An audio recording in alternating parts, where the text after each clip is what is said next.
Ora viva, sejam todos bem-vindos a mais uma edição do programa Construir.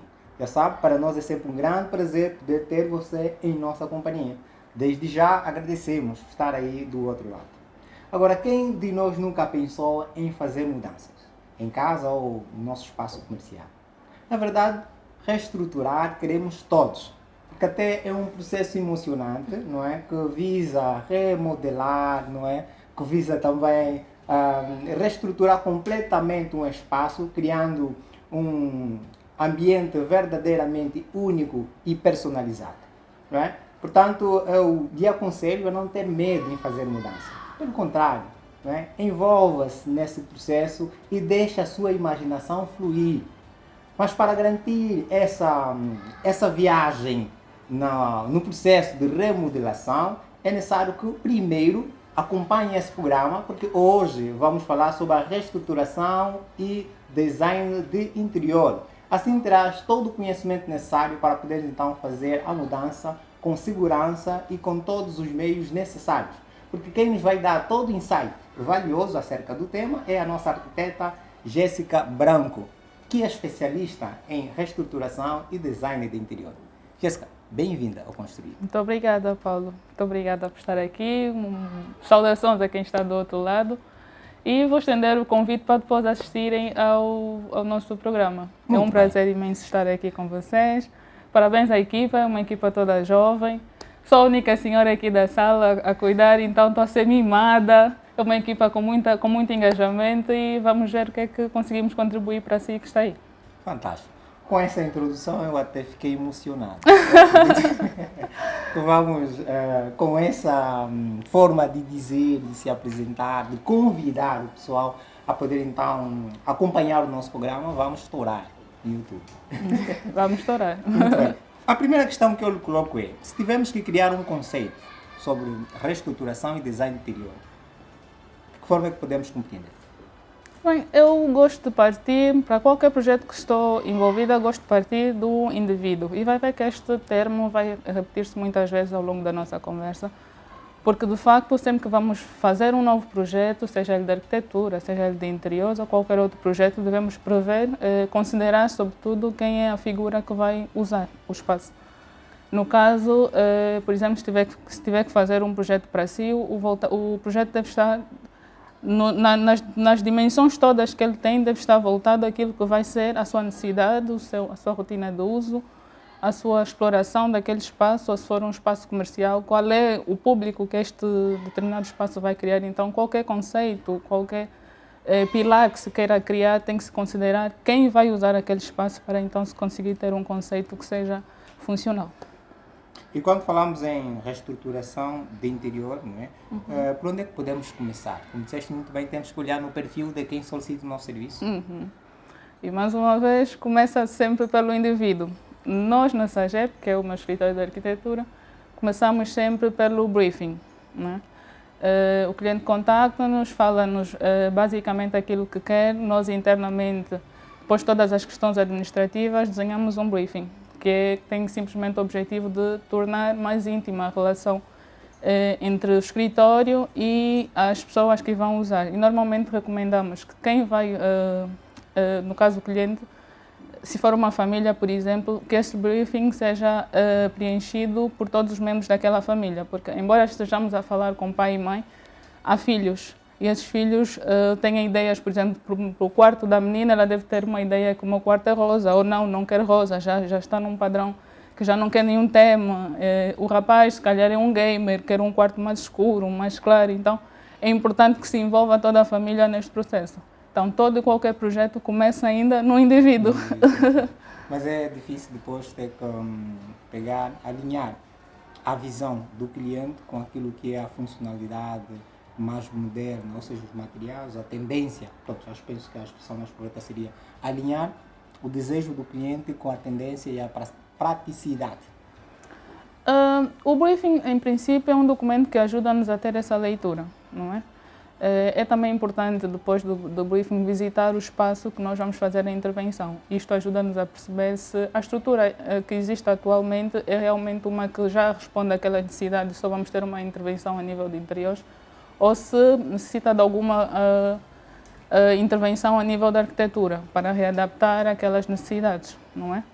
Por exemplo, no briefing nós percebemos se alguém da família tem uma necessidade motora especial, ou se tem insônias, ou se tem alguma depressão, porque isso depois vai pesar nas escolhas de materiais, acabamentos e localização dos cômodos e como é projetado esse cômodo para aquela pessoa que tem determinada necessidade ou não.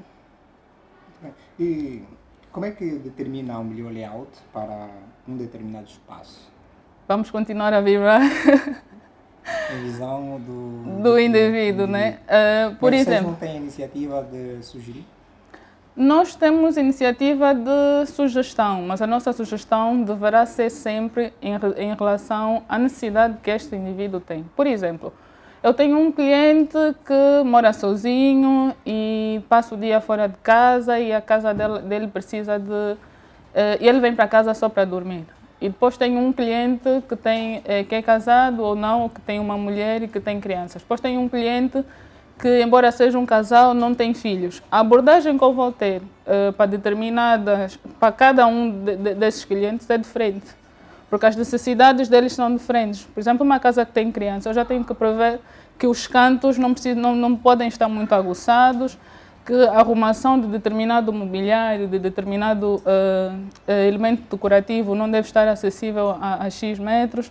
Se calhar a casa de banho, a depender da escolha que esses pais têm, é adaptado para aquela criança, para aquela altura, para depois fazerem uma reestruturação ou não, fazemos já dentro dos padrões e depois vemos mecanismos que permitam que eles usem. Para um senhor que mora sozinho, se calhar ele só precisa de um espaço para dormir e quer a sua TV grande, onde possa jogar com seus amigos. Então, a abordagem é mesmo em volta da pessoa. Eu tenho a ciência para criar o melhor conceito para aquele cliente, mas quem vai ditar o que eu vou fazer ainda é o cliente. Eu não tenho que me impor em relação à necessidade. Exato. E quando este cliente tem aquele desejo, às vezes você pode parar e ele pode pensar que é necessidade, mas ao olho do técnico vê que não se adequa àquilo que são os padrões. De que forma é que molda isso? Pois, há uma coisa que nós também no briefing conseguimos perceber quando estamos a interagir com clientes. Há coisas que ele vai reportando e que ele não sabe que é uma necessidade. E nós, ao interpretarmos aquele documento que ele depois nos envia, porque nós pedimos que eles sejam o máximo descritivos naquilo que é necessidade, fazemos um briefing para cada módulo. Vai nos dizer, eu chego a casa, pouso as minhas coisas e depois vou para o quarto de banho. Então, eu já devo subentender que ele, quando chega, precisa de um espaço para pousar. Embora ele não tenha mencionado que precisa de um espaço para pousar as coisas. E se ele disser, olha, eu não gosto de andar de sapatos dentro de casa. Então, subentendidamente, ele está me dizer que eu preciso de um móvel, que eu chego a casa, pouso as minhas coisas, ainda à entrada, descalço, pego o sapato que eu uso dentro de casa para poder fazer a minha circulação a nível da casa. Então, muita coisa que depois vai ficar subentendido, que é muito leitura nossa, com as nossas ferramentas, perceber o que é de facto necessidade e o que é que não. Se pode compreender, um design de interior deve ser proativo e ter escutativa no briefing. Com certeza, escutativa sobretudo. Porque algumas coisas que vão deixando escapar, não há necessidade de voltar a questionar. Proativamente vai implementando quando tiver que executar. Tem um caso em particular. Já ocorreu, prestaste máxima atenção no briefing que tiveste com o teu cliente e proativamente a tentar implementar, o cliente diz, não, eu não quero isto.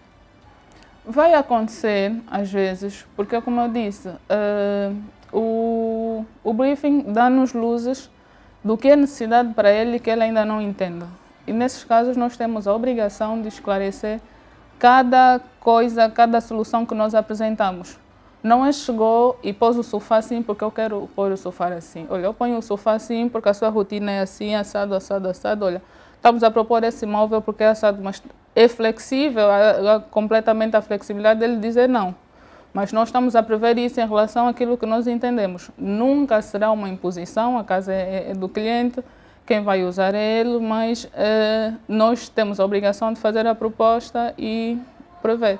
E há momentos que nós encontramos aquele cliente que diz, uau, eu não estava a ver isso, não estava a ver por aí, eu não imaginei isso. Exatamente, esses claramente são os melhores momentos que nós temos a nível da execução do nosso trabalho. O mais importante é satisfazer a necessidade do cliente, enquanto também... Sem dúvida. O cliente sempre em primeira instância, sempre. E quais são as tendências atuais que o design de interior, nesse caso, que podem, né? Nesse caso, as tendências atuais que está a ser levada em consideração quando está a se pensar em fazer a reestruturação? Bem, atualmente, qual é a tendência? Bem, eu costumo definir costumo defender, né? Que de 2020 para cá, nós todos, o mundo, por causa da pandemia, da Covid-19, nós descobrimos todos uma forma de ser e de estar, né? E isso aplica-se para a nossa forma de encarar a casa, encarar o nosso espaço de negócio ou o nosso escritório. Na pandemia, fomos todos convidados a interagir mais com as nossas casas. E isso fez-nos perceber se ela era uma casa que respondia a nós ou se era só uma casa que nós vínhamos para dormir. E isso aqui fez-nos perceber algumas necessidades que depois passaram a ser tendência. Pensamos que fosse tendência, mas que, no entanto, hoje continuam. Vamos buscar um exemplo. Até antes da pandemia, o home office não era uma coisa que se usava muito. Hoje na altura foi uma tendência, mas que vem até hoje.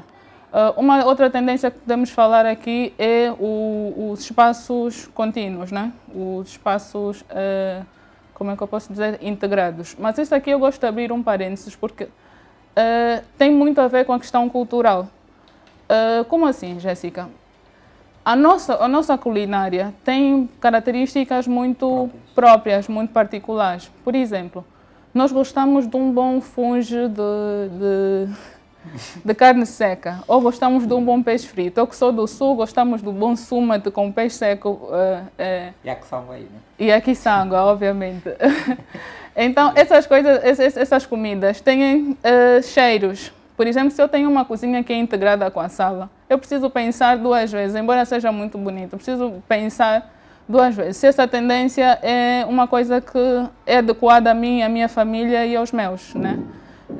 Eu que moro em apartamento pequeno, eu sei que se eu fritar peixe ou fritar alguma coisa, toda a casa fica infestada, logo a roupa, o cabelo e tudo que estiver aí vai ficar com cheiro. Então, algumas tendências que estão a nível do mundo, né, que talvez fosse importante considerar quando estamos a olhar para Angola. Outra tendência que é muito boa é a questão de trazermos a biofilia para dentro de casa, que são os espaços verdes, temos a planta, espaços mais arejados, mais iluminados, com cor e com uma iluminação pensada ao detalhe. Nós estamos acostumados até que temos uma sala, temos um quarto, temos uma luz... desculpa a mão. Temos a iluminação... Corrija, depois corta isso. Temos a iluminação central e geral, né? Esse pendente na televisão faz a iluminação geral, mas há uma forma de ver a iluminação nos dias de hoje que vamos olhar, que olha, tem a luz de tarefa, que para aquele cantinho que eu vou pôr tem a iluminação geral. Então, há vários conceitos que se vão aplicando que melhoram muito a forma de estar e reinterpretar o que é tendência para um e o que é tendência para outro. Mas no teu caso, o que é tendência? Tendência, o que é que seria? O que é que seria a tendência? Do conceito não, pronto. Dentro da design de interior, o que é que está a trazer o mundo? Vou falar uma coisa que eu não gosto tanto de aplicar, os ripados. Não gosto tanto de aplicar? Não gosto muito de aplicar porque é uma coisa... Parece que está muito comum, mas parece que às vezes não tenho ideia para um determinado sítio, vou pôr um ripado. Aproveitar o sítio. Não, as coisas têm motivos, né? Têm conceitos. E às vezes estamos a pôr só um ripado porque vi na casa da fulana, porque vejo que ficou bem, mas se calhar não se aplica aquilo que é o meu espaço. Os espaços são singulares, são particulares. A minha forma de encarar a casa é certamente diferente do Paulo, é diferente de A, B, C ou D. Então, precisa haver uma personalidade em cada projeto que se vai criar. Se eu estou a pôr só porque acho que o ripado é bonito, então não estou a explorar o máximo da personalidade do Paulo para trazer aquilo que funciona. É diferente se o Paulo me diz assim, olha, eu gosto muito daquilo porque está na moda. Não, mas Paulo, podemos ter essa alternativa em vez disso. E o Paulo diz, não, eu quero mesmo isso. Ok, aí já é uma coisa que do vontade do cliente. Exato, mas é uma tendência no mundo, mas que ultimamente alguns projetos têm estado a usar deliberadamente. Então é uma tendência que acho que todo mundo está aqui na sala já domina e Como sugestão para estes clientes que, pronto, deseja colocar, mas não consegue convencer o porquê que ele deseja colocar.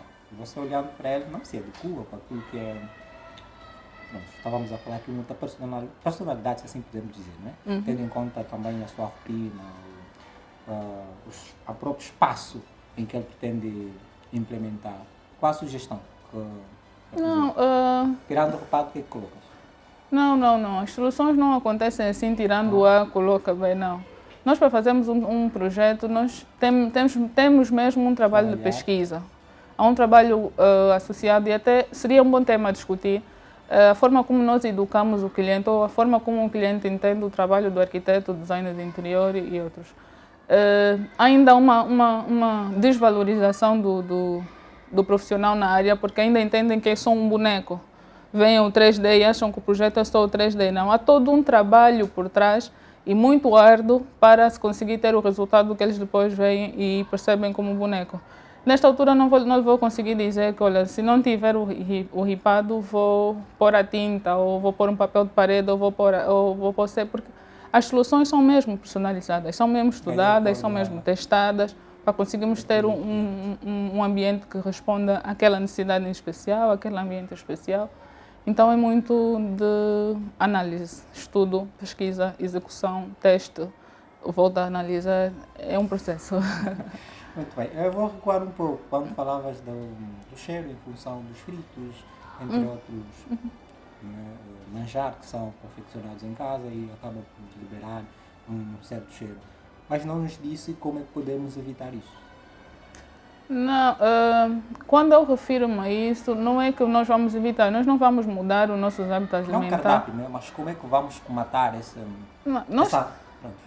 A nível, quando temos uma cozinha, normalmente temos uma coifa, um depurador para ajudar, mas por experiência, eu moro num apartamento e sinto que, por mais potente que seja, não é não é suficiente. A casa precisa estar bem arejada, obviamente, esse é um dos pontos que vai facilitar que o cheiro não fique no ambiente por muito tempo, precisa ter uma ventilação cruzada. Os aparelhos que estiverem na cozinha precisa também ser um aparelho que esteja devidamente dimensionado em relação ao espaço e o uso que se tem do espaço versus os tais hábitos alimentares, a frequência com que eu vou usar, então precisa estar dimensionado de acordo. Não é que não se vá ter a cozinha assim, mas é necessário que o profissional, na altura que vai aceitar esse pedido do cliente, alertá-lo sobre essas possibilidades, né?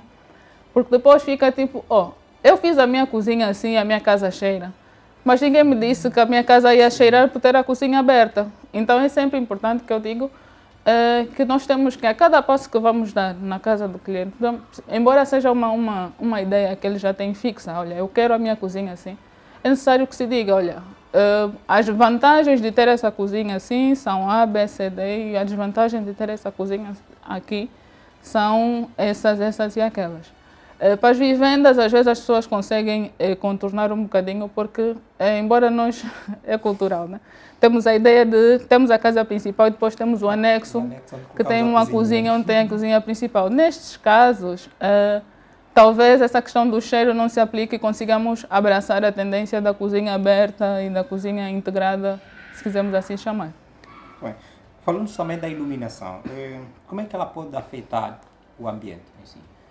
É levado em consideração quando pensamos também em com certeza, dimensionar, não é? A nível da iluminação nesse caso? A nível de iluminação, existe uma fase do projeto que se chama Projeto Luminotécnico, que é justamente onde nós vamos estudar a posição da iluminação, o tipo de iluminação que vamos usar, os circuitos que ligam A, B, C, D.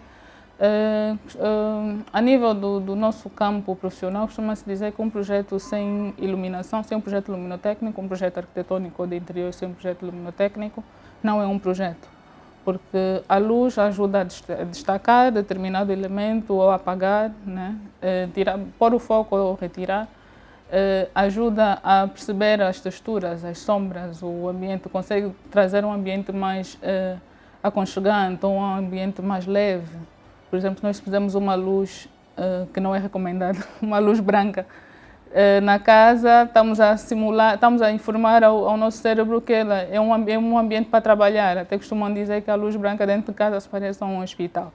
Então nós temos que usar... Deixa eu colocar os meus papéis. Acho que preciso fazer mudança em casa. Acho que todos nós aqui vamos fazer mudança, não é? Porque, não perco o raciocínio. Sim, sim. Passaram-nos uma ideia de que a iluminação branca, não é? Lâmpada incandescente, não, fluorescente, normalmente as luzes brancas, né? São mais econômicas e dão um ar mais, né, sofisticado. E nós acabamos colocando por todos os cômodos. Agora estás a dizer, parece um hospital. Não, claro, não é a arquiteta que está a dizer, dizem, não é? É o que se estuda, né? Existem... Não é recomendável? Não. Para uma sala? Não. Existem 3 tipos, né? Ou 3 intensidades. Temos a luz branca, temos a luz fria, vamos usar um termo assim. A branca é a fria. Vamos usar a luz quente, a luz fria e depois temos a luz neutra, né? Que está aí no meio entre as duas. Normalmente a luz branca, que é a fria, usa-se muito nas áreas de trabalho, que é para nos manter mais ativos, né? A mensagem que passa para o cérebro é que, olha, preciso estar ativa para desenvolver determinada atividade. A luz amarela é uma luz mais aconchegante, é a mesma luz para casa que chegas em casa e o corpo entende, olha, que é para eu desligar, para eu relaxar, porque estou na minha zona de conforto. Uma lâmpada incandescente em casa. Não estamos a falar ainda se é LED ou se é incandescente ou não. Estamos a falar ainda na temperatura do corpo que ela vai ter. Se é quente, se é fria ou se é média. Então, a iluminação faz a casa, né? A iluminação faz a casa. Às vezes temos a iluminação, a luz geral, que é aquela que temos no teto centralizado. Mas eu quero ver televisão, quero uma luz baixa, porque vou ter televisão para imitar um cinema. Então vou apagar toda a luz geral, vou deixar uma luz pontual aqui e ali, para me permitir ver a TV, assistir o meu filme tranquilamente, de forma relaxada. Até se calhar vou adormecer, porque a luz está mais baixa, para ter aquela experiência de cinema. Então é com a luz que nós vamos fazer esse jogo. Quero ler, vou para a cama, antes de dormir gosto de fazer uma leitura. Ok, vou apagar a luz geral do quarto e vou ficar só com aquela luz da bancada, né? Que é assim. Candeeiros? Também, tem vários, né? Pode ser a arandela, pode ser esqueci o nome agora. O abajur, pode ser a arandela pode ser aquela móvel, pode ser fixa. Então, quando eu terminar a minha necessidade de ler, eu não preciso de levantar e ir até o interruptor a apagar. Não, tenho aqui o meu interruptor perto, posso apagar aquela luz que é de tarefa, que é só para ler, vou desligar e pronto, acabou-se. Ela precisa ser calculada? Com certeza, cada ambiente tem um nível de iluminação necessário em função do espaço e das tarefas que são executadas naquele espaço. Qual é o cálculo que se usa? Qual é o método que se usa para o cálculo de iluminação? Em função à necessidade do uso. Quem faz esse cálculo? É o engenheiro elétrico? Em parceria... O arquiteto em si? É o engenheiro elétrico faz o dimensionamento? Que faz o dimensionamento. Nós fazemos um esquema, nós enquanto profissionais nós vamos fazer um esquema que, olha, eu quero essa iluminação aqui, aqui, ali, ali. Há uma soma que se faz, olha, no todo deve dar um número Z, mas quando tenho essa aqui, para essa tarefa X, deve corresponder a este número. É um engenheiro que tem que estar a trabalhar connosco em parceria. Bem, requer, na verdade, a intervenção de vários profissionais, não é? Requer, na verdade... Arquiteto, engenheiro civil? Não, quando falamos do projeto de interiores, há um detalhe que tem que ser esclarecido aqui, que às vezes perde-se um bocadinho. O arquiteto e o profissional designer do interior são personalidades diferentes. O arquiteto, por exemplo, se tivermos fazer uma intervenção neste espaço, o arquiteto pode mover paredes, pode mover portas, janelas e quando tiver que fazer a parte estrutural, aí sim vai precisar do engenheiro. O profissional de design de interior ele não pode mover nenhuma parede, nenhuma porta sem que esteja acompanhado de um arquiteto ou de um engenheiro civil. Ele tem algumas limitações a nível de atuação. Então, para os dois casos, vamos precisar de trabalhar com o engenheiro, porque estruturas é a especialidade dele. Aliás, a nossa legislação exige que sempre que for estrutural devemos chamar alguém capacitado na área para depois assinar as suas, todas as normas que estão adversas a essa ação, mas é sempre importante termos um profissional da área e é bom que se tenha para começarmos a valorizar também outras profissões, não é? Costumo dizer que o pessoal que trabalha em obra tem um futuro muito grande a nível de mercado, que precisa estar capacitado para entender. Por exemplo, há muita gente boa a nível de elétrica, mas que, no entanto, não consegue ler o projeto, ele executa. Mas se entregares um projeto e deixar, não consegue ler a leitura, mas é muito bom executar. Então é importante que esses profissionais são muito bons a executar, comecem também a capacitar-se, no sentido de começarem a ler os projetos e conseguirem executar tal como está. E alguns dos problemas que vamos tendo em obra é porque os profissionais são bons para executar, porque aprenderam em alguma obra, mas têm dificuldade em ler projeto. Mas sente que há oportunidade de formações? Onde é que está a falha? No profissional em si ou falta de workshops? Eu não sei se vou... Disponibilização de formações, não é? Temos de formações disponíveis no nosso mercado? Bem, para que eles possam se capacitar? Eu não sei se digo que a culpa está no profissional que não sabe ler ou que não sabe interpretar um projeto. No profissional que não sabe interpretar um projeto que esteja à sua frente. E também não consigo aferir se há formações propriamente dita para eles. Eu não conheço na prática, mas penso que deve haver formações aí. E também talvez tenha a ver com o contexto que nós temos a nível do país para acessar a essas formações. Sim. Mas nós temos pessoas muito capacitadas para executar, muito boas mesmo. Este diferencial, por exemplo, ao tocarem nesse diferencial de saber ler o projeto, na ausência do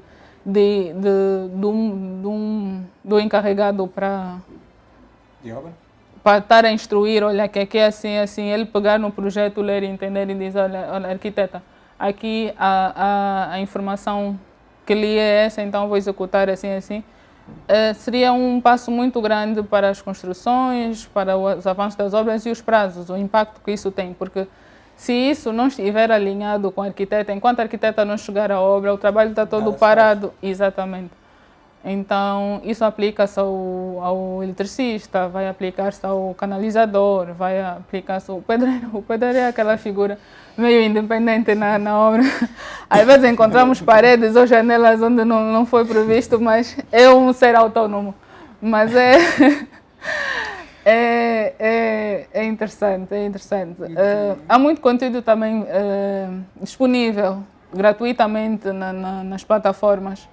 Que acho que um pouco mais de dedicação no sentido em buscar e acessar esse material que está gratuitamente disponível também poderia ajudar, e de que forma os profissionais que estão na caminhada, assim como eu também. Eu sou aquela pessoa que qualquer coisa que não esteja a entender, vou interagir com colegas, depois vou para o YouTube da vida, o professor YouTube tem sempre aí informação. Há sempre alguém que fez alguma coisa que não sabemos, então pôr-se sempre na posição de quem pode aprender mais é uma vantagem muito grande. Muito bem. Também tocou na questão das cores. Sim. Até certo ponto ele também acaba dando um input valioso, não é? Com certeza. Principalmente quando se fala em design de interior, a necessidade de saber exatamente que tipo de cor vou usar e para que ambiente devo usar. Com certeza. Fala-nos disso. As cores, assim como a iluminação, pesam muito naquilo que é a percepção do espaço e a influência que essa cor, essa iluminação tem sobre o indivíduo, né? Vamos supor um quarto que seja todo pintado de preto. O preto em si, quando estamos num espaço permanentemente expostos com esta cor, depois começamos a ter alguns transtornos a nível psicológicos. Então é importante, há bocado referi que no briefing nós perguntamos se há alguém que tem algum problema com ansiedade, alguma pessoa, algum problema com algum problema do fórum psicológico, porque depois a cor pode ativar determinados gatilhos ou não. Quem tem insônia, depois o tipo de cor, o tipo de iluminação que nós temos também depois vão influenciar na qualidade do sono dessa pessoa, depois vão influenciar na qualidade do nível de ansiedade que essa pessoa pode ou não ter. Então, as cores e a iluminação comunicam muito sobre o nosso estado psicológico enquanto indivíduos dentro de um espaço. Alguém com insônia, qual seria a cor das paredes do quarto? Normalmente buscamos por tons mais leves e depois dentro da psicologia de cor percebemos o que é que cada cor comunica, para ver se somos mais assertivos e vamos mais ao detalhe. Identificamos exatamente qual poderia ser. Depois também tem a questão da idade da pessoa. Há muitas variantes que depois vão contribuir para percebermos exatamente o que é para quem. Tens um estudo de caso. Temos um colega aqui pronto, que tem esse problema. Então, de insônia? Não vale a pena, mas pronto. Existe um protocolo que se chama protocolo da higiene do sono. Ele precisa preparar a hora dele dormir. Independente de ter as condições todas criadas no sono, o processo de ir dormir começa antes de ir dormir. Por exemplo, se usa telefone, 2 a 3 horas antes do telefone tem que estar longe do telefone, porque o telefone ativa muitos neurônios que te mantêm muito acelerados. Então, 2 horas antes, 3 horas antes de desligar, fazer coisas que estejam intrinsecamente ligadas a eles, meditar, relaxar. E meditar não significa só estar a ler uma Bíblia ou estar a ler, não. Ouvir uma música que acalme, desligar-se de tudo e focar nele. Começar a treinar o cérebro a dizer que vai dormir. Isto, claro, o quarto também precisa já estar a casa precisa já estar com as luzes mais baixas. A iluminação, em vez de ser a branca, precisa já ser aquela mais quentinha. Você vai dormir com o ar-condicionado precisa já estar num ambiente que é favorável, que não vai sentir nem muito frio, nem muito calor. Então, há vários aspectos que podem ser melhorados para fazer o ponto, né? A hora de fechar os olhos seja a cereja no no topo do bolo. Acabamos de descobrir, para além de arquitetura, especialista em design de interior, também tem pós-graduação em psicologia. Não, por acaso não tenho. Não é que o teu conselho foi de alguém, um profissional, sabe? Ligado à psicologia. É porque nós, na nossa área, para levarmos uma solução para um cliente, precisamos perceber, é aquela coisa do briefing, precisamos perceber tudo o que está por trás daquele indivíduo para conseguirmos trazer soluções que respondam realmente a ele, né? Nós temos clientes que nos dizem que sim, têm insônia, então nós vamos perceber o que é que está por trás da insônia, se é a rotina dele, se é a casa, para começamos a diminuir os pontos dentro da casa dele, pelo menos, que o fazem estar neste estado. Ele pode vir da casa para dentro, começar uma rotina que, desde o ambiente, a partir do momento que ele entra para casa, o ambiente já é favorável para ele ter uma noite mais tranquila. O nosso trabalho é mesmo, para quem está em casa, o nosso trabalho é mesmo um trabalho que exige muita pesquisa. As coisas não são feitas por acaso, nós realmente sentamos para estudar cada indivíduo. Os projetos são realmente personalizados. Já se deparou com um cliente que não se sentia confortável a passar certas informações pessoais? Com certeza. E como é que resolveu essa situação? Como o briefing é um documento digital, então nós tendemos a ter uma conversa pessoal e deixamos uma nota no briefing. Para aquelas perguntas que não se sente disponível e confortável em deixar aqui por escrito, vamos a seguir, quando nos mandar o briefing para nós fazermos a interpretação, nós vamos na reunião presencial perguntar e tomar nota por papel para podermos fechar. E é normal. Porque uma coisa também que eu preparo o cliente antes de enviar é dizer que, olha, o briefing vai ter perguntas que em algum momento vão lhe parecer um pouco invasivas, mas não é porque queremos ser invasivos, é porque realmente aí tem respostas para algumas situações que nós precisamos de ativar a nível do projeto. É normal e também entendo, acho que eu também não daria informações assim facilmente se estivesse no lugar deles, é normal, precisa de um trabalho por trás, entender o que é. Nós, enquanto profissionais, temos mesmo que ter um trabalho educativo em relação à sociedade quando olham para o nosso trabalho. E acho que isso reduziria muito a forma como o cliente depois vai responder a determinadas perguntas, a determinadas ações que vamos tendo a nível da criação e execução de um projeto. Para quem não tem condições para poder contratar um design de interior, um especialista, falo do estado social mais baixo, tem essas condições criadas, ou seja, não tem o poder financeiro para poder pagar um especialista. De que forma é que ele pode mitigar essa situação das cores? Das cores. Das cores. Vamos supor que não tenham aqueles casos especiais. Na sala, que cor é que seria mais recomendada? Aqui normalmente usam... Não me vem com briefing. Porque... Não. Não é que não me vem com briefing. O briefing é uma ferramenta de trabalho nossa. Ok? Mas então para é quem mesmo... não tem essa possibilidade é de importante. Mas pode deixar assim a sua casa com um ambiente mais aconchegante. Nós recomendamos normalmente tons mais leves, né? Se refere em tons mais leves, está-se a referir exatamente em que cor? Este é um tom leve. Muito bom. Que não escurece a sala. Acertado. Né? Há quem vai pegar neste mesmo tom e usar um tom mais saturado. Então pesa muito mais o ambiente. Passando por tudo que já falamos aqui, é claro que há pessoas que vão preferir ter tons mais escuros porque é do gosto da pessoa, né? Depois também vai influenciar como é que aquela pessoa... É o que nós dissemos há bocado, tem muito a ver com a personalidade da pessoa, mas no geral os tons mais claros, menos saturados, são os tons mais recomendados para se ter em casa, no geral. No geral. Tons, se tivermos que pegar sem olhar para o cliente, quem é o meu cliente, não está a olhar para o indivíduo, os tons mais claros são os mais recomendados. Agora, se me falar em cor, isso é muito pessoal. Pode gostar da cor azul e, no entanto, a Mayra gostar mais do tom verde. A cor deixamos à disposição de quem, mas o que nós recomendamos normalmente são tons mais claros, menos saturados. Outra questão que eu gostaria de colocar e já respondida, não está a responder muito bem as questões, quais são os principais fatores a considerar ao selecionar os móveis para um projeto de estruturação? Os móveis? Sim. É mesmo, vai chatear, é mesmo no briefing que nós... Porque o nosso centro, o nosso epicentro vai ser sempre o cliente, né? Exato. Então, quando formos escolher os móveis, também não é aleatório, é porque nós fizemos perguntas que nos deram respostas que nos permitem dizer que, olha, o móvel mais adequado para esta tarefa que quer fazer, ou para a sua sala, ou para o espaço que tem. Às vezes o cliente tem sonhos muito grandes e o ambiente dele não é um ambiente que consiga acolher todas as escolhas que ele tem. Então vamos fazer um jogo do que é primordial, do que é prioritário ou não, ou, por exemplo, casar móveis, fazer móveis multifuncionais, essa é a expressão correta, para atender determinada necessidade. Desculpa. Sinto que estou a ficar com coisas brancas aqui. Não está nada.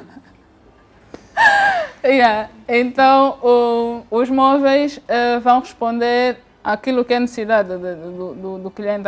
Há bocado referi que o cliente tem, um cliente que tem crianças, a abordagem é diferente de quem não tem crianças em casa, né? Então, os móveis também obedecem a esta necessidade. Na verdade, tudo é à volta do indivíduo. O que vai se ter com o cliente. Mas é recomendável que o proprietário da residência ao comprar, a escolher o móvel, esteja acompanhado de um profissional. Falou em imóvel, não móvel. Móveis, perdão. Móveis, sofás, cadeiras. Ok. Armários. Existem duas... Existe a modalidade é um serviço. Acompanhar o cliente para as compras é um serviço à parte de fazer o projeto. Por exemplo, eu contratei o projeto de interior e a nível do projeto, há bocado falou e eu esqueci de referenciar. Para quem não tem capacidades financeiras para contratar um projeto completo, existe a consultoria de interiores, que é uma versão mais acessível financeiramente. Estamos a falar de quanto? Não, agora fui agredida. Não é. Não convém falar aqui. Não é que não convém. Acho que vai falar de precificação à frente, né? Corta só para depois esclarecer isso à frente, yeah? Por quê? Porque existe módulos diferentes para medir. Às vezes o cliente vem e diz, olha, eu tenho 1 milhão de kwanzas, quero construir, quero o projeto da minha casa. Mas você vai ouvir a necessidade do cliente. É muito trabalhoso. E 1 milhão e 500 eu estaria a pagar a ele para eu estar a trabalhar para ele. Então não existe uma tabela fixa. Nós, por exemplo, a nível do escritório, não cobramos por metro quadrado. É ouvir o cliente, perceber a necessidade, identificar o grau de dificuldade que aquele trabalho nos vai dar para conseguirmos chegar a um preço. Às vezes o trabalho é muito pequenininho. Por exemplo, fazer um quarto e fazer uma cozinha. Fazer uma cozinha, por mais que ela seja menor que um quarto, é muito mais trabalhoso. Fazer um armazém e fazer uma cozinha. Fazer uma cozinha é muito mais trabalhoso. Por quê? Porque tem marmoraria, tem marcenaria, tem hidráulica, tem elétrica, tem um nível de serviços grandes que é tudo detalhado, que levas muito mais tempo a fazer aquele projeto do que se estivesse a fazer um armazém. Então, quando alguém chega e diz quanto é que eu tenho, quanto é que você me cobra, quero reformar a minha sala, quanto é que você me cobra? Não tenho como dizer, eu não te ouvi, eu não sei, eu preciso avaliar honestamente e depois perceber o que é que consigo dar. O mais baixo possível, num projeto não é possível. Não é possível, verdade. Ninguém me preparou para isso. Ninguém me disse que ia me falar dos meus números. Estou a gozar, mas vai. É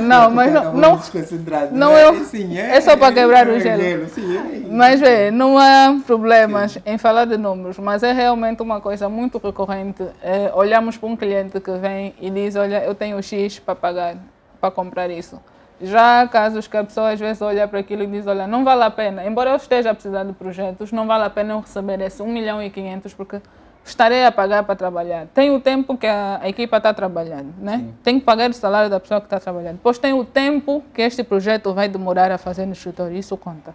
Depois tem os equipamentos que estão a ser usados, tem custos fixos, tem custo variável, tudo associado a um único cliente. Depois chegamos à conclusão que, olha, era melhor eu não estar a fazer esse projeto e abraçar outros mais pequenininhos, com valores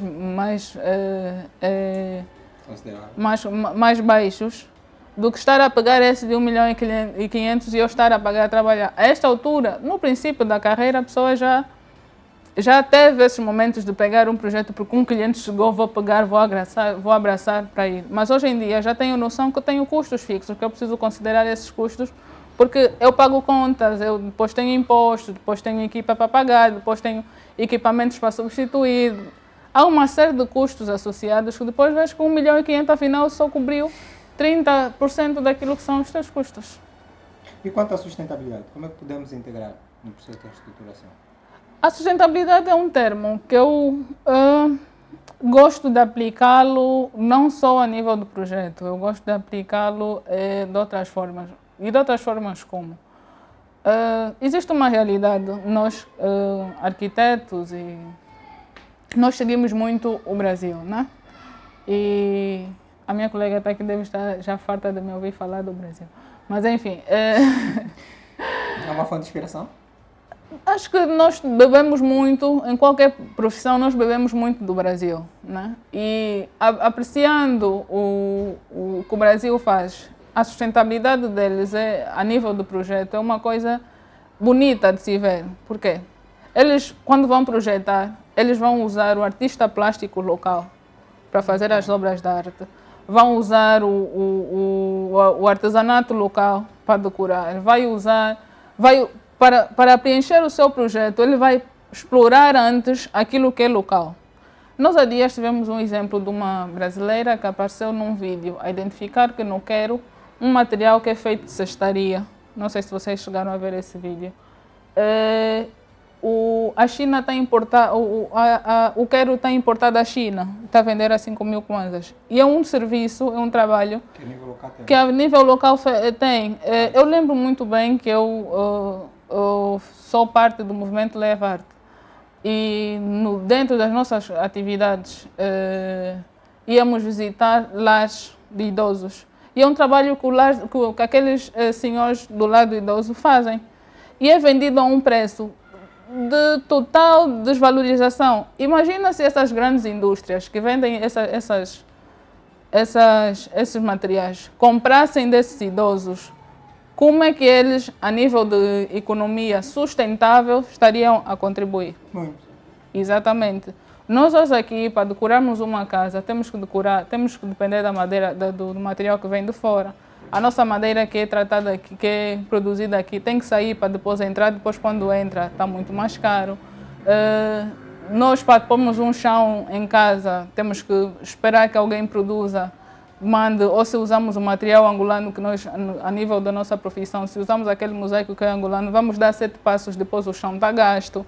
Então, a sustentabilidade para mim vai passar por isso. Aquilo que nós estamos a consumir localmente, feito por nós, como é que nós estamos a transformar aquilo que nós usamos e a fortalecer as nossas estruturas, as nossas bases, os nossos parceiros para tornar o nosso trabalho sustentável. A sustentabilidade para mim aplica-se aí.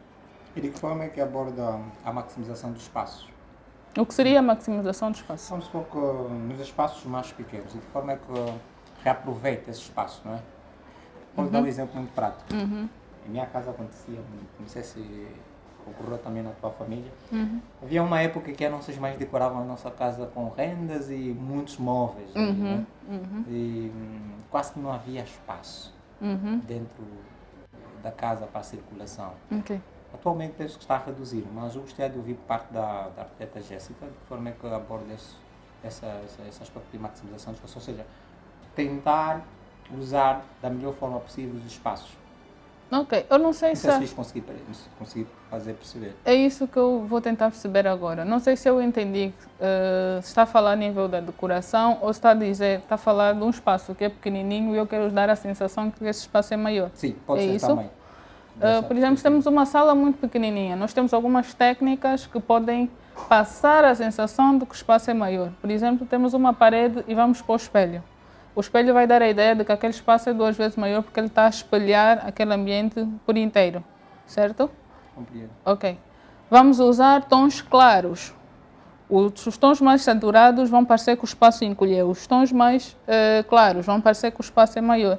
Depois, a técnica de pintura, se temos uma parede, a parede do fundo mais escura ou mais clara, se temos as duas paredes com uma cor diferente, a do fundo mais num tom diferente, se todo o espaço tem a mesma cor, ou se tudo isso depois conta de como vamos encarar o espaço e a sensação que ele vai dar.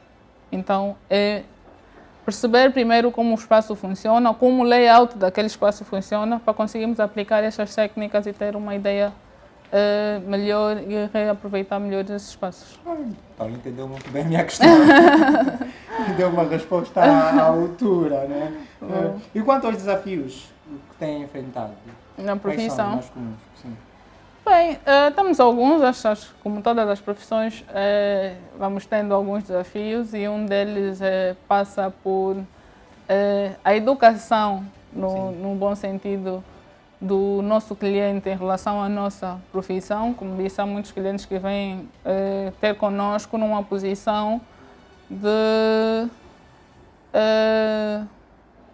dar o nosso preço, ou muito despreparados em relação àquilo que nós fazemos, o que não. Por exemplo, quando se contrata um projeto de arquitetura, necessariamente temos que contratar, vou pôr aqui entre aspas, um engenheiro de especialidades, né? Estrutura, elétrica. E, por exemplo, para um escritório que não trabalha com os engenheiros dentro, tem que se fazer um valor à parte. E eu não controlo o valor das especialidades, eu vou controlar o valor que é a nível da arquitetura. Quando chegamos nesta parte de apresentar a parte que depois vai sustentar o projeto, é uma guerra terrível. Uma guerra. Depois tem essa de acharem que o nosso trabalho é fazer um bonequinho. Não é, honestamente, não é um trabalho muito árduo. Depois temos a questão das normas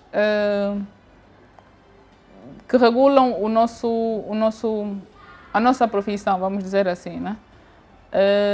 Ainda há muitas situações em que as normas, vou pôr aqui aspas, porque eu vou fazer aqui uma redundância, as normas que estão associadas à nossa profissão são atropeladas por algumas situações que o país em si abraça. Então fica um bocadinho difícil. É uma coisa muito desafiante, vou falar enquanto mulher, é o assédio, que nós estamos expostos diariamente para os clientes. Há clientes que vêm, que entendem que por ser uma mulher não merece o respeito ou não é capaz de fazer, e às vezes o assédio não é só... é também sexual, desculpa dizer. É muito difícil, nós enquanto mulheres estamos numa posição de estar a exercer o nosso trabalho e estar preocupadas com situações de segurança, se essa pessoa é uma pessoa idônea, se essa pessoa vai criar alguma situação. Por exemplo, eu tenho um protocolo e recomendo que todas as mulheres o façam quando vão fazer um levantamento. Partilho sempre a minha localização com quem estiver. Comunico sempre a outras pessoas onde vou, como vou, porque já estive exposta em situações que foram muito desagradáveis e que tive que deixar o projeto, abandonar o cliente por situações de assédio mesmo. Então, isso é uma das principais dificuldades que nós, a nível da execução da nossa profissão, temos. Outro problema que nós vamos encontrar é mesmo quando vamos buscar os móveis ou vamos partir para a questão das lojas, ou tem uma posição de, olha, o material está exposto, mas não está disponível, tem no catálogo deles, mas não está disponível, ou a qualidade do material que está a ser exposto não está associado, não casa com o que estamos a ver na loja física, ou os materiais são extremamente altos e estão fora do orçamento inicialmente previsto. Enfim, há aqui uma série de desafios que obviamente temos todos os profissionais a trabalhar para chegarmos a um cenário que seja agradável, confortável para o cliente e para nós profissionais. Muito bem. Olha, eu gostava de tocar nesse... Primeiro, lamento pela situação que acabou de referir, fez muito bem em partilhar esse tipo de situação e já dizer também que nós condenamos, né, desaconselhamos essa prática, porque nada nos apoia. Mas a questão da gestão de fornecedores e empreiteiros, como é que é feito? Partilhou alguma experiência que pronto, se encontra no catálogo, mas pronto, fisicamente não está. Isso atrapalha até certo ponto, né, deadline do projeto? Sim, sim. Há uma fase do projeto que nós temos que fazer a lista de compra. E obviamente quando vamos fazer o projeto, nós checamos já, verificamos já algumas lojas, olha, esse móvel que estou a pôr, a loja X tem, então quando fechamos o projeto estamos a fazer a lista de compras, vamos então para a loja para fazer a compra. Não tem, mas no entanto não está lá notificado que não tem, ou que deixou de existir, ou se vão voltar até. Simplesmente a imagem está lá viva e... Como é que lida com isso? É frustrante porque gera retrabalho para a equipa, depois também pesa para o próprio cliente trocar, quando vê uma primeira imagem já tem gera aquele... Não, ele quando vê a primeira imagem diz, a minha sala é essa, apaixona-se de primeira. Depois vamos dizer, olha, aquele material já não está disponível, temos que trocar aqui. Às vezes há alguma resistência do cliente em trocar porque está muito apaixonado, então não tem formas de buscar.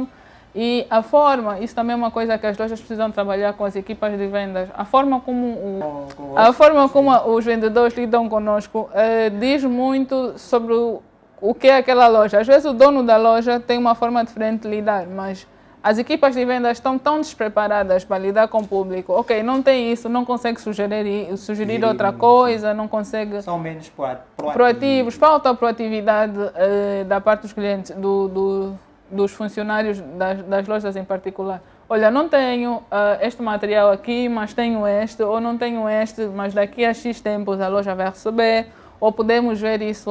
Não temos e acabou. Então, gera muito constrangimento realmente.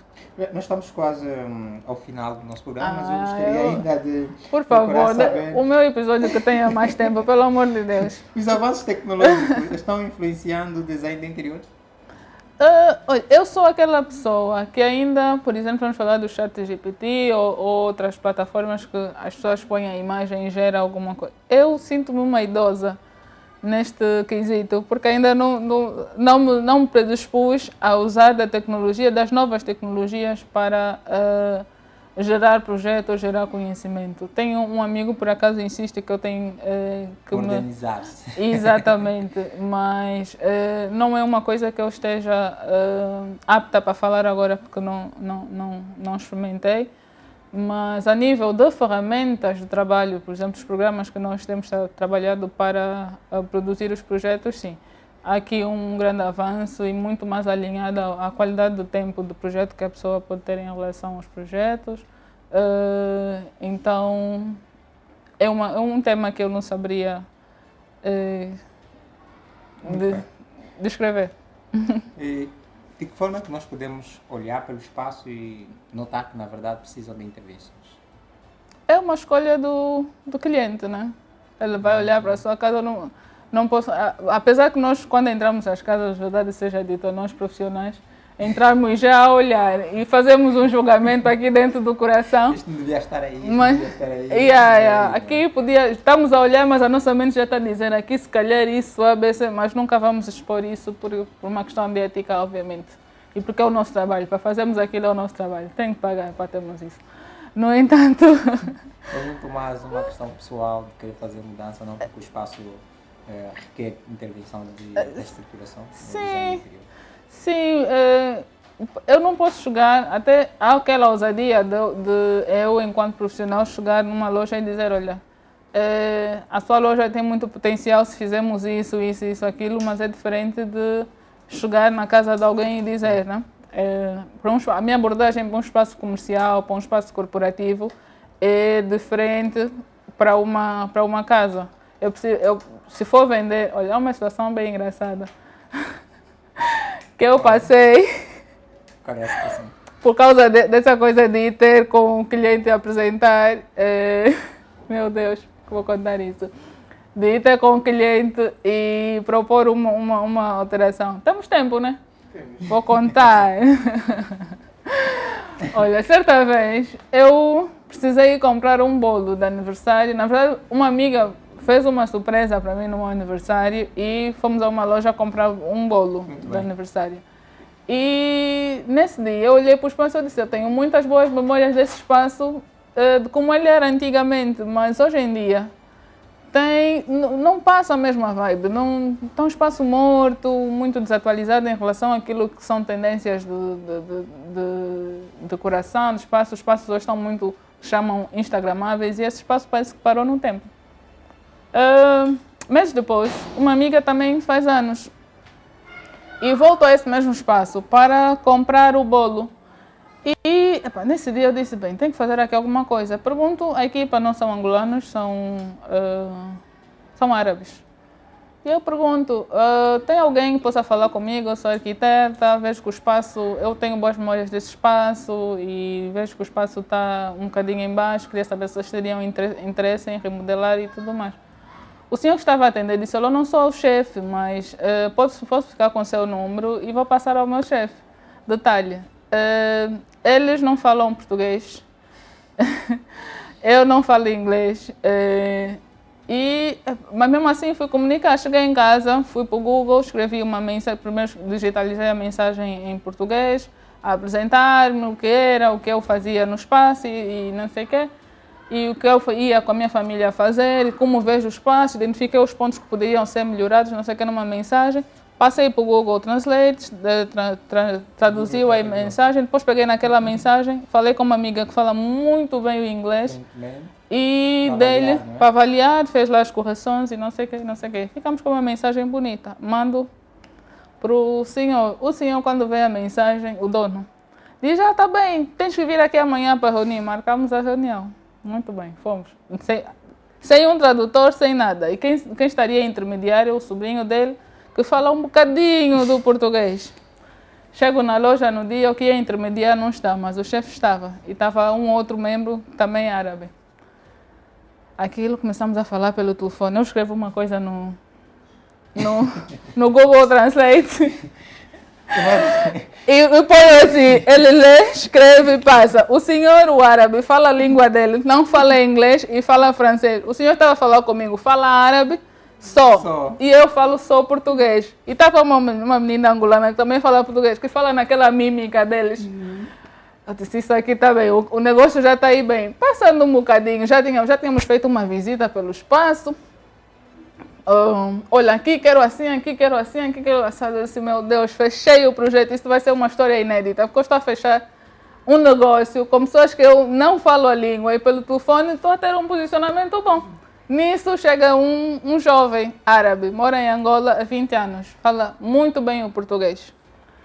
E chega na nossa mesa e ele assim a falar conosco português. E eu pergunto ao senhor que já estava conosco, ele fala português e fala árabe, não seria alguém que podia estar a intermediar a nossa conversa? O senhor diz sim. Eu disse ok, explico já o assunto todo ao senhor para podermos interagir melhor. Eu não sabia quem era aquele jovem. Sei que o jovem, depois de me ouvir, vai ter com o dono do espaço. Meus caros, só sei que depois do senhor terminar de falar com o senhor, fui expulsa! Espera aí. Sabe? Na língua deles, o que ele estava a me fazer era... O que é que ele traduziu?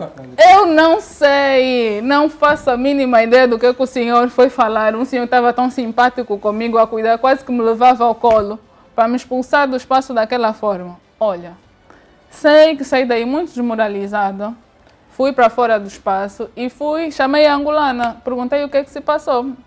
Eles já tinham interagido com os outros e ela disse, olha, o meu chefe está a dizer que este menino aqui é sobrinho do antigo dono do espaço, que morreu.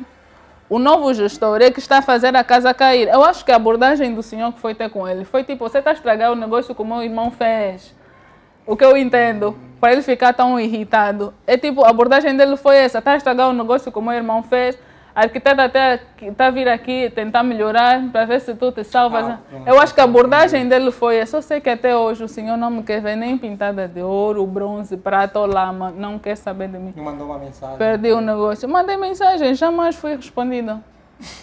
É isso. Que história. Mas é para dizer que a abordagem que eu posso ter em relação a um espaço comercial, corporativo, é diferente da abordagem que eu vou ter com uma casa. Uma casa vai atender a ti, que tens as tuas necessidades pessoais, que gosta daquele espaço.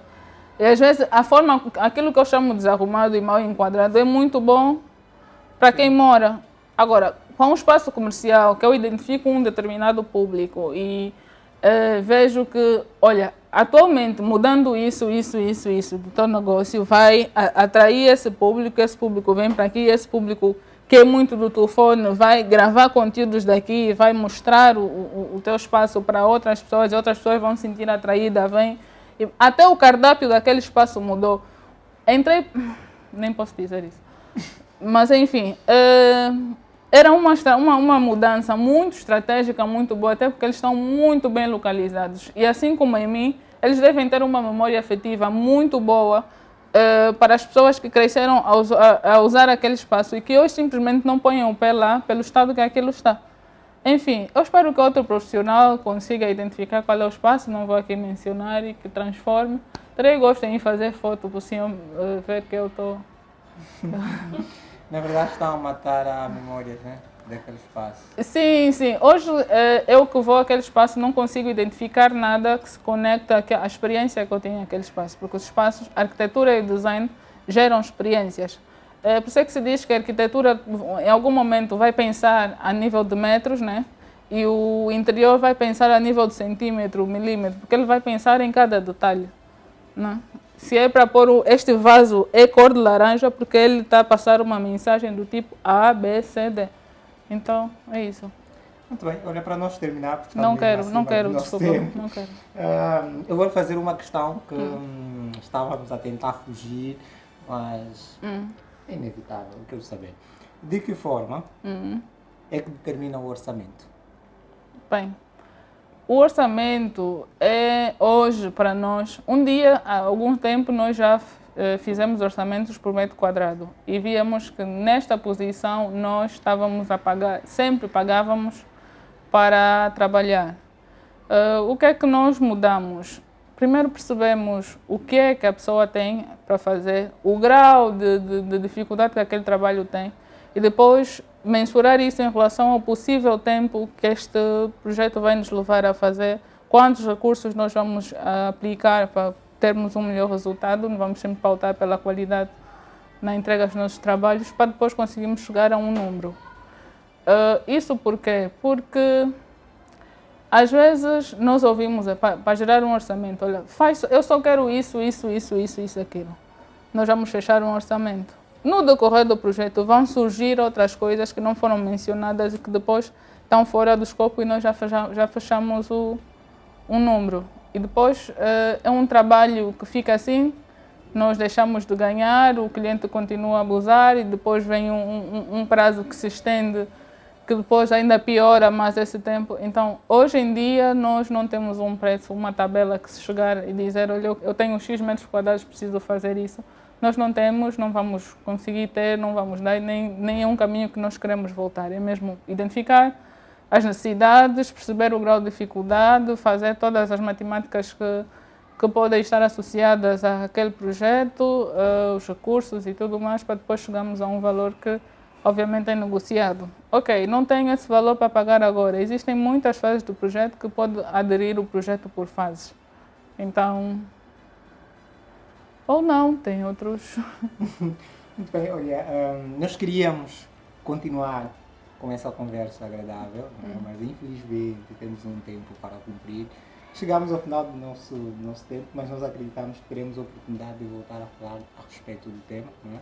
Eu vou cobrar, porque eu quero falar mais. Muito bem. Que cobre, né? Porque nós, na verdade, teremos mesmo muito gosto, mas muito gosto mesmo de voltar a ter aqui nesse espaço que eu o construí. Porque esse programa foi desenhado justamente para todos, sobretudo os que estão ligados ao ramo de construção civil, não é? Mas, para terminar, gostaria que a arquiteta Jéssica Branco deixasse algumas recomendações para as pessoas que pensam em fazer reestruturação ou que já estejam a fazer reestruturação. Muito bem. Acho que quando se pensa em fazer uma obra que seja, é importante considerar um profissional, um arquiteto, um designer de interiores, porque a priori ter um profissional do seu lado reduz já alguns custos que se podem ter, porque experimentar na obra é verdade. Perde-se muito mais, às vezes o material não é aquele que devia ser comprado, a posição de determinado móvel, louça sanitária está num ponto que não devia estar, a fossa está perto do tanque d'água, sabemos que tem que se prever um mínimo de 10 metros entre um e outro para não haver contaminação. Então, se chamarmos direto o pedreiro, nós facilmente teremos retrabalho, facilmente estaremos a gastar muito mais e a consciência de chamar um profissional é já um grande passo para termos sucesso na obra. E, claramente, contratar a arquiteta Jéssica Branco, um escritório que seja reconhecido, contratar arquitetos que estejam reconhecidos pela ordem, que estejam inscritos pela ordem dos arquitetos, porque senão você vai fazer a sua obra e na hora de buscar uma licença não lhe vão dar, porque o arquiteto não tem uma assinatura nem é inscrito na ordem dos arquitetos. Então, antes de fechar qualquer contrato com algum profissional de arquitetura, pergunte se está inscrito. Se não estiver, recomendo que o seu profissional vá fazer uma inscrição ou encontre o próximo arquiteto que esteja inscrito e que esteja com as suas contas regularizadas, para depois não ter você problemas para começar a sua obra, licenciar o seu projeto, sobretudo. Então, é isso. E podem encontrar-me na SAGEP, que é a minha empresa de arquitetura, estamos no Instagram ou no meu Instagram, que temos lá o link do WhatsApp direto para contactar-me. Esqueci o meu número, por isso é que eu falei isso. Muito bom, ficou registrado, não é? E os conselhos foram muito bem dados. Com certeza será bem recebido e vai receber muitos contatos, com certeza. Eu espero. Contactem mesmo. Muito obrigado por ter aceitado o nosso convite, arquiteta. Desejamos então sucesso em sua carreira. Muito obrigada pelo convite.